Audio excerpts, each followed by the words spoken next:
for the bigger picture, the Nigeria we would want for our children, I think fundamentally it would be education. Education is the key thing because our schools have gone to the rot.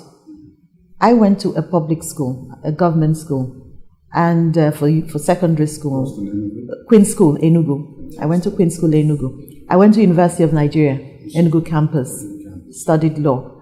When I went to university, we used to use our meal tickets for our guests.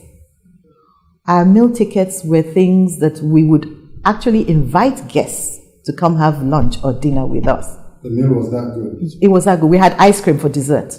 Yes, we did. We had ice cream for dessert. So education is important. Now, some people have the advantage or the privilege to be able to send their kids outside to go to school. But you see, when you send the kids outside to go to school, you're taking away, there's a brain drain going with it. Because when these children go there, they get accustomed to the way things are done. And bringing them back becomes a problem. Because there's a disconnect. There's a disconnect. That's the honest truth. There's a disconnect.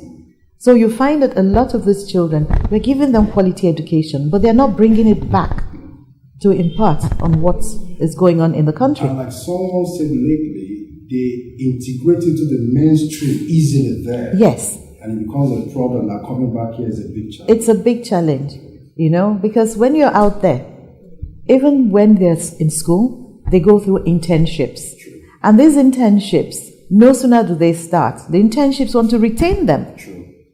You know, and it's not so much about the salaries. It's not the salaries. It's just the training. It's the opportunities. It's the openings for you to be able to express yourself the way you want, you know. So when you go to a place like America, you have doctors in hospitals. There's no one hospital you go to in America that you don't have Nigerians as key doctors, consultants at that level.